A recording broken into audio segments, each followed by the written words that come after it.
Allez,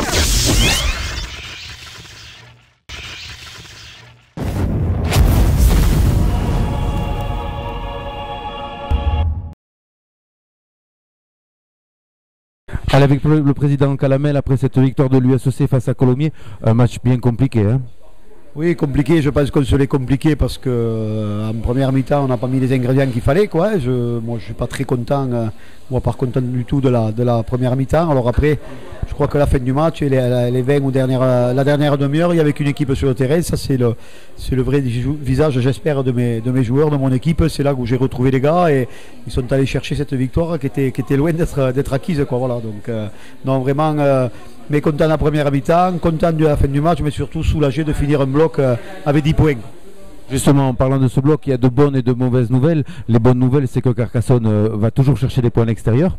Ça fait longtemps que ce n'était pas comme ça. Et qu'on gagne les matchs à la maison. Oui, en effet, c'est important. Je crois qu'à Montauban, on aurait pu gagner.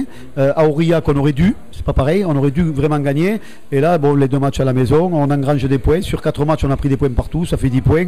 L'année dernière, on n'était pas à ce niveau-là. Hein. Donc voilà, c'est un très bon premier bloc, mais bon, il en reste quand même pas mal encore derrière. Voilà, les joueurs ont besoin de se reposer, on va rentrer un peu de monde.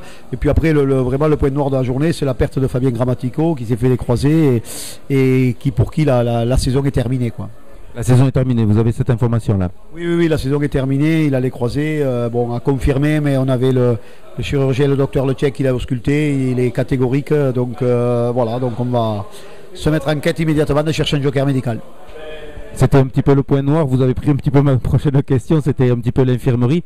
Néanmoins, le 8 de devant a quand même bien souffert ce soir. Est-ce qu'il n'y a pas du côté de Carcassonne aussi un petit peu là à trouver quelques hommes, puisque André Urzaki est quand même aussi blessé, Thomas Sauveter à l'épaule un petit peu penché, ça devient compliqué.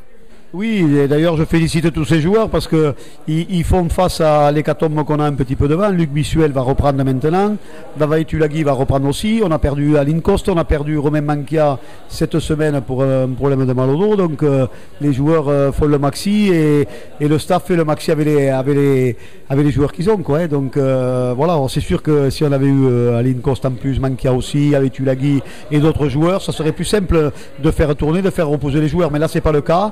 Et après, il faut gagner les matchs. Donc, on tire un petit peu sur les joueurs existants. Et puis, voilà, c'est pour ça, moi, je les félicite. Et ça, c'est important. Alors, après, on s'aperçoit que quand on a des joueurs frais de bon niveau, comme on a actuellement, qui font leur entrée, c'est eux qui amènent souvent un plus. Ça s'est vu à Aurillac, ça s'est vu encore aujourd'hui. Je crois que moi, voilà, je suis très content des jeunes, le petit Castal, le petit Doumain, qui est Meïté, Cantirade. Enfin, je veux dire, voilà, les remplaçants amènent vraiment un plus. Et ça, c'est bien. C'est pour ça que pour les prochains blocs, c'est de bon augure, on va récupérer du monde et ça va faire du bien, on va pouvoir tourner peut-être un peu et faire reposer les plus anciens. Eh bien on va arrêter sur ça, sur votre optimisme, en espérant que bien sûr l'US Carcassonne gagne encore. Au revoir. Au revoir et merci beaucoup.